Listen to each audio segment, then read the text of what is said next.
The North Sea, around 900 AD. The air is cold and sharp. The water is black. Somewhere on the surface, nearly 200 Viking longships are moving south in tight formation. These are not raiders. This is an organized war fleet at the height of Norse power. Seasoned crews, iron discipline, and commanders who have crossed oceans without a single instrument. They read the stars, the swells, the color of the sky. By every measure of their age, the most dangerous sailors alive. Below the surface, something else is moving. Silent, invisible, hunting. The USS Virginia, a fast attack nuclear submarine, sits at periscope depth. No exhaust, no wake, no sound that the 10th century has any word for. Her sonar is already painting a full picture of everything above. Hull shapes, spacing, speed, heading. Her crew has been watching this fleet for 6 hours without being seen once. In the control room, it is quiet. No one raises their voice. A sonar operator marks 3 contacts on the display and says, flatly, "Command ships, port side cluster, confident." The weapons officer looks at the captain. The captain looks at the screen for 3 seconds. Then he says, "Fire solution on the lead hull. Make it clean." That is the entire decision. 2 sentences. 200 ships above them have no idea it just happened. The first rule is simple. Stay down. A submarine's entire edge disappears the moment it surfaces. Against longships packed with warriors who can board anything in seconds, the deck of a Virginia-class is the last place her crew wants to be. She fights from depth. She fights from distance, and she fights first. The primary targets are not the longships themselves. They are the command vessels, the larger, higher-decked ships carrying the jarls and war chiefs who hold this fleet together. Viking formations run on personal authority. Cut the head, and the body loses direction fast.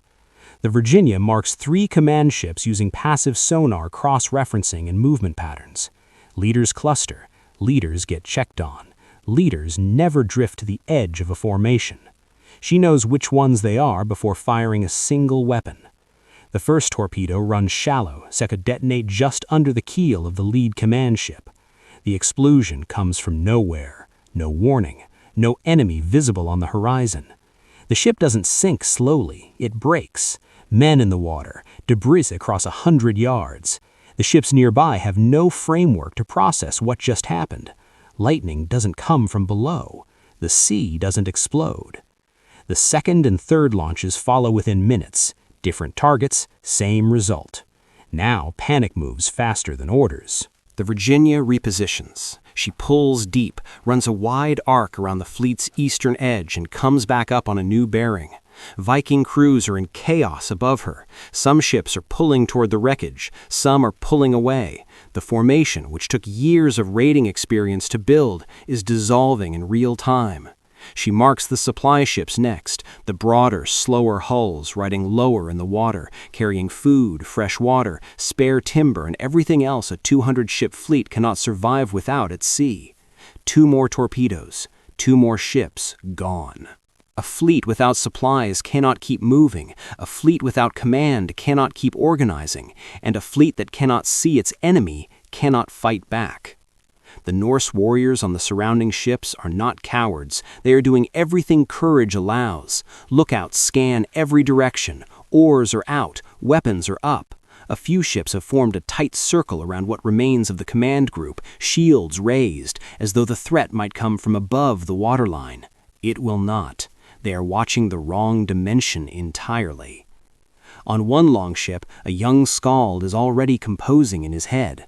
He does not have words for what is happening. The sea is killing ships with sound and force and nothing else. There is no enemy to charge. There is no enemy to see. There is only the deep water and whatever it has decided to send up from it. The Virginia surfaces briefly at dawn, just long enough for a visual sweep with the periscope. What the crew sees is a fleet that has stopped being a fleet.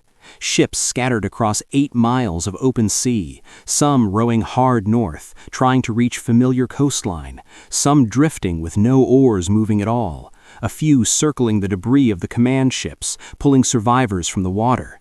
The invasion formation is gone. The strategic objective, whatever coast this fleet was aimed at, is now unreachable. Not because the ships are all destroyed, because the will and the organization that made them dangerous have been taken apart at the seams. She slips back under without firing another shot. The crews that make it home tell stories that fit no category Norse culture has prepared for.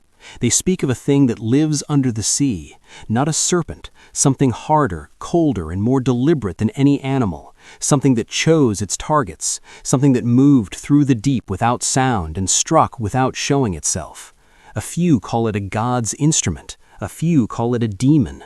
Most just describe the feeling that the sea itself had turned against them, that the water was no longer a thing they sailed on, but a thing watching them from below, making decisions. The skalds who survive eventually find a name for it. They call it Dyreskapur, the deep judgment. On the coasts that were never raided, no one knows what happened. Fishermen report strange sounds on certain nights, a low mechanical resonance moving north to south, then gone. A few villages talk about a shadow seen once under the water, just before sunrise, longer than any ship they have ever known. They burn extra offerings that season, just in case.